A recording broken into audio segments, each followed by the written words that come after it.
This is definitely an attack. It will affect your child rearing. It will affect your education system.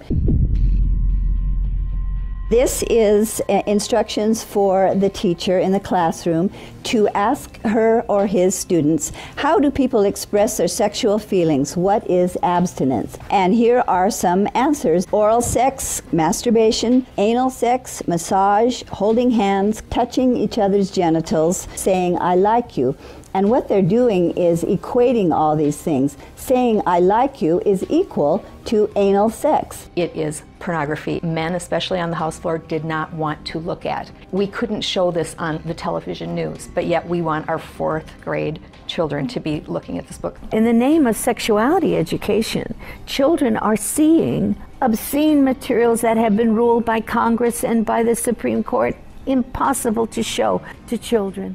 An online CSE program for African youth called The World Starts With Me tells children that sexuality includes oral sex and masturbation. It then tells them it's their own choice if they want to lose their virginity. It shows children pictures of naked girls and boys in various stages of development, and then asks them to point out differences in their private parts. Parents likely will never know, as it is all done online away from home. They have elementary students as young as 9 years old. Then they teach them how to wear a condom.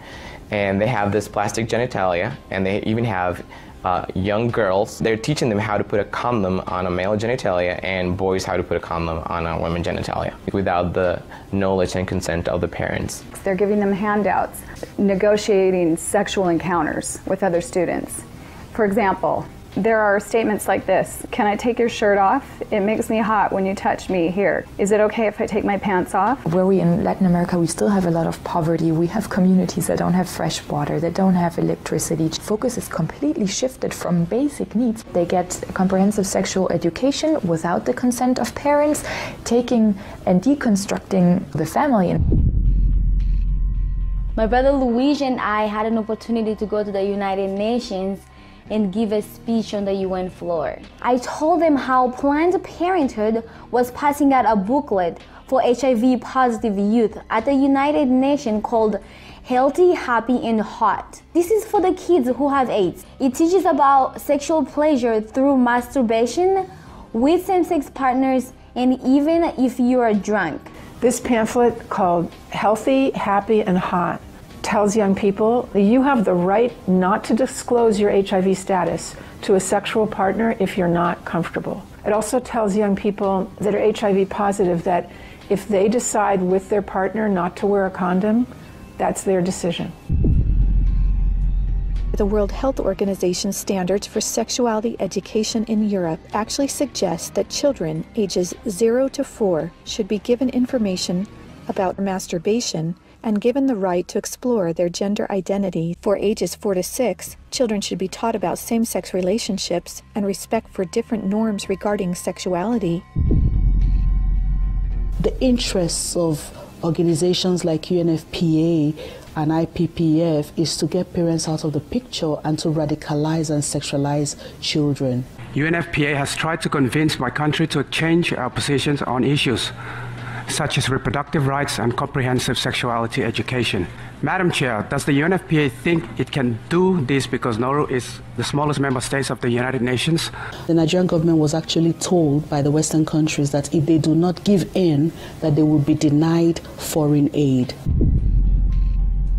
On page 89 of a UNICEF-published Sexual and Reproductive Health Manual, UNICEF listed situations in which one can obtain sexual pleasure that included sexual responses directed towards inanimate objects, animals, minors, and non-consenting persons. In the context of the Sustainable Development Goals, that determines the agenda for the next 15 years. The voice is very, very biased. It's just International Planned Parenthood Federation and their affiliates. They have a direct influence on the outcome documents, on what is established, what is negotiated at the UN.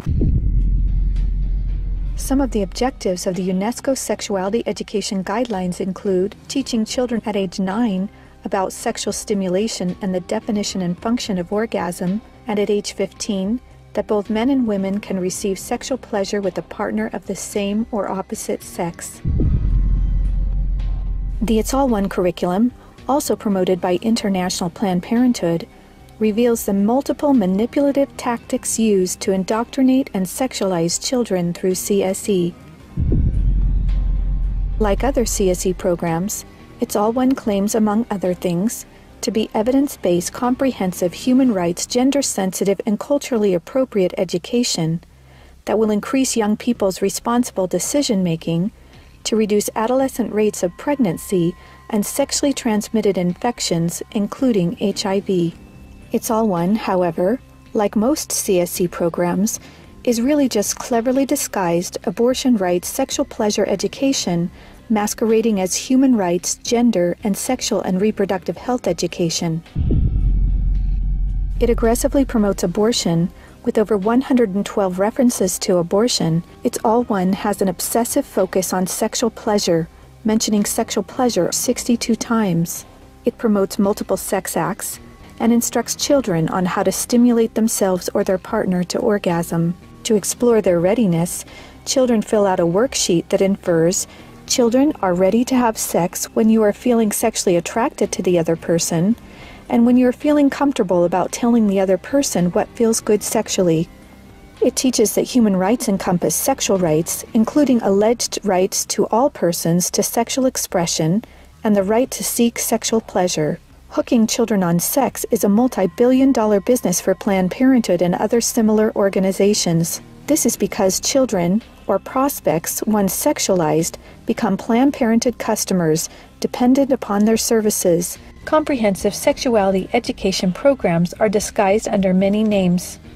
They may be called comprehensive sex or sexual education, education on human sexuality, reproductive health education, information on sexual and reproductive health, family life education, teen pregnancy prevention, rape prevention, anti-bullying programs, HIV/AIDS prevention, and sometimes even abstinence or abstinence plus education. CSE programs usually falsely claim to be age-appropriate, evidence-based, healthy sexuality education that will prevent teen pregnancy, sexual abuse, STDs, and HIV. One of the handouts that concerns me the most is called the Genderbread Person. They teach that gender is a spectrum, that you can choose to be whatever you want. You could be all female one day and the next day feel like you're neither female or male. Frankly, it's confusing. It's mental molestation. We're confusing these kids as to what they are. From a medical perspective, when sexual freedom is the priority, then sexual health is going to suffer. There are laws in Oregon where children as young as 15 can get taxpayer-funded sex changes without parental consent. You can't have an aspirin at school without parental consent. However, a student could make these life-altering, permanent decisions without the parental knowledge or consent. Sexual rights, sexual education movements began with Dr. Alfred C. Kinsey. Kinsey actually had pedophiles measure with a stopwatch how many children could achieve what he called orgasms within a 24-hour period. Today, comprehensive sexuality education is based on this philosophy that children are sexual from birth, created by Kinsey. Say no to CSE! Say no to CSE! We've got to stop it. We've got to use everything at our disposal. We have to stand together to stop this attack against our children. And they have all this funding and this organization, but we know that if we stand together, we can do something for the family, for the children. We stopped the Kinsey sexuality education program in Croatia. It is time for parents to say, no, my family is mine. My wife is mine. I am hers. Our children are ours. Band together and find ways to stop it from entering your country. Men have to rise up, defend their family. On matters sexual, the fathers have got to stand up. Say, you have no place talking sexuality to my children. We resist it, even with our lives, because that's what life is all about. It's happening on our watch.